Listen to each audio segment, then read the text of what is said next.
Welcome back to the channel. Tonight we're going to be talking about the differences between a Mustang Dyno and a DynoJet.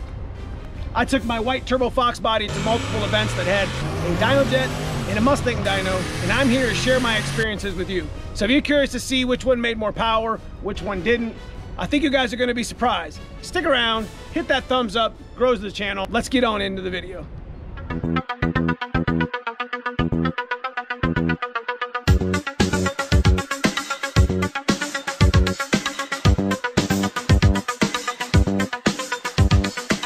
All right, so let me preface this video first by saying that this isn't a discredit to DynoJet or Mustang Dyno. This is just my experiences with my turbo Fox body. So the format of the video is going to be pretty simple. We went to a Fox body event that had a mobile DynoJet there, and then we brought the car home and we went straight to the Mustang Dyno, which you know in the videos, if you followed along with the channel, is our home track for the dynos. Just so happens to be a Mustang Dyno. So we decided what would be a great video than to take the two and compare them and see if there was any difference. All right, for some of you guys that don't know what I'm talking about, a Mustang Dyno and a DynoJet are two different tool calibrations that allow you to test the horsepower and torque of your vehicle by strapping it down on the rollers and using a set of calculations and load references to give you a pretty much a ballpark number of how much horsepower and torque your car actually makes. Well, why is this important? It's also a really good tool to get your car dialed in for, like, if you're trying to tune it, if you're trying to get your mods to work, whether stock or modified, it doesn't really matter. Carbureted, fuel injected, whatever, even bikes. But for this video, we're gonna use my Fox body as the example of the differences between the two. For those of you just joining the channel, this is what I got in this car. It's my 1987 Ford Mustang GT stick shift street car. It's got a build axle, it's got a T56 faceplated transmission, and it has a 408 stroker production block from a junkyard with a modified on-3 turbo kit.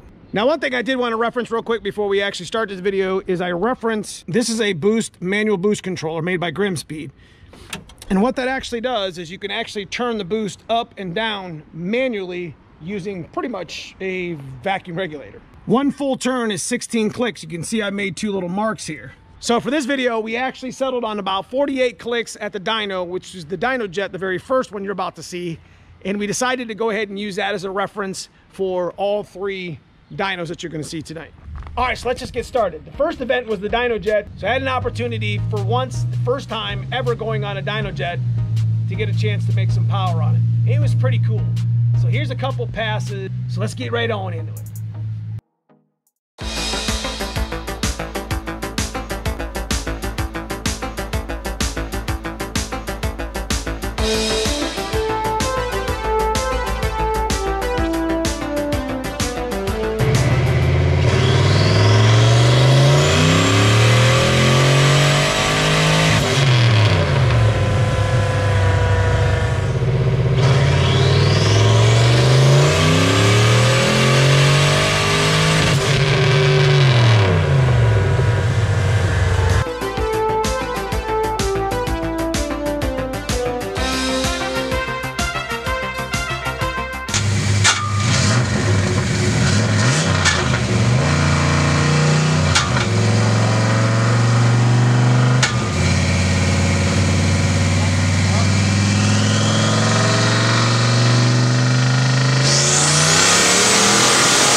We ended up making about 6 or 7 passes. We had the car sitting at around 12.5, 13 pounds of boost. After about the 7th run, messing around with the gauge, we made 755, 788 wheel, which is pretty good at around 13 pounds of boost. So what we decided to actually do after we got the printout is we decided to go ahead and load the car up.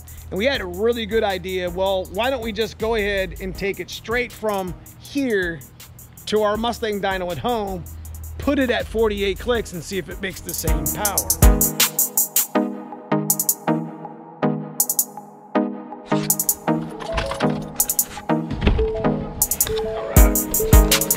All right, we made it here to Craig and Auto. We're only gonna make one hit, maybe two. Let me get this thing undone. Let me get this thing unstrapped, and we'll get in there to the dyno and get it strapped down. Shouldn't take too long. It's a video that I've always wanted to do. Super curious to see what the car does. See, again, we haven't even touched this thing. So we still got our merch still sitting here in the back of the car, so we haven't even touched it.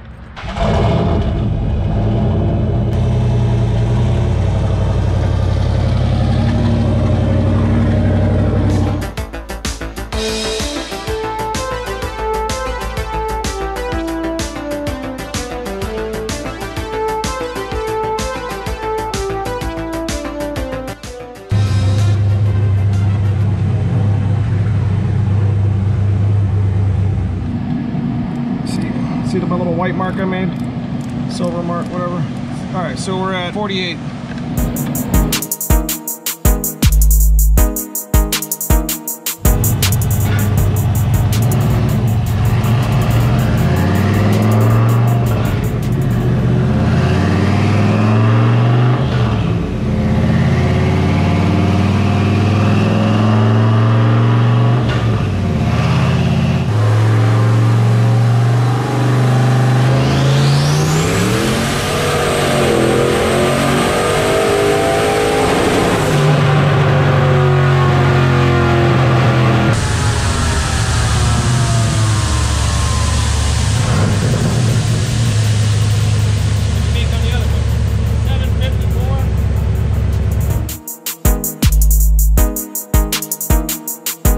Let me show you the graph real quick. We definitely were spinning some tires. You can see all the new rubber just getting its ass kicked legitimately all the way out the door. And it made 770, 887 wheel.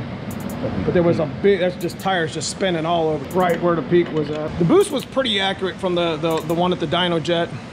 14. I think he was showing like 13, 13.2, but it's close. So AFR looks pretty good.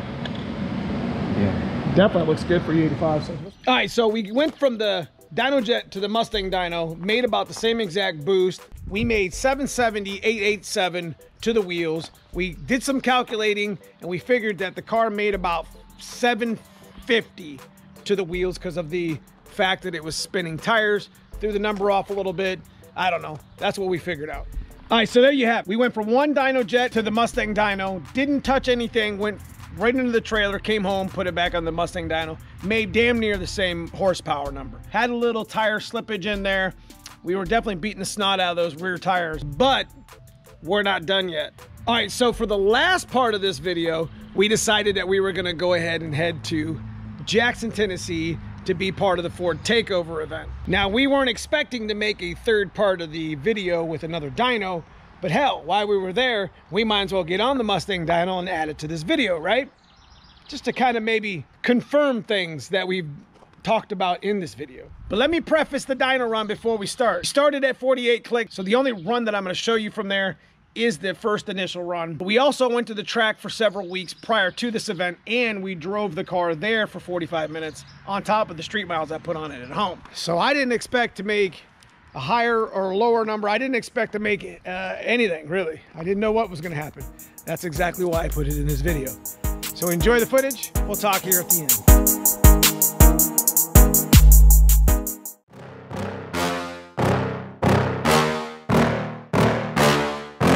Yeah. Please tell me that I can't, that I won't, that I fail, that I'll never make it out, yeah.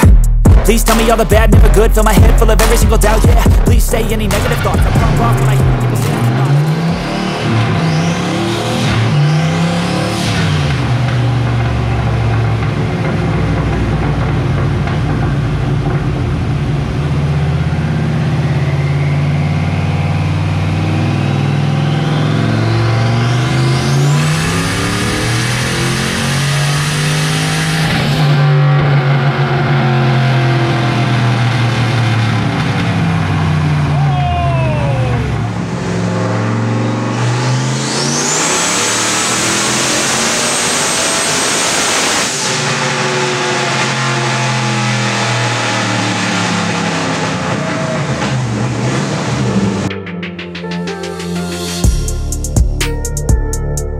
YouTube, there you have it. 749, 966 wheel.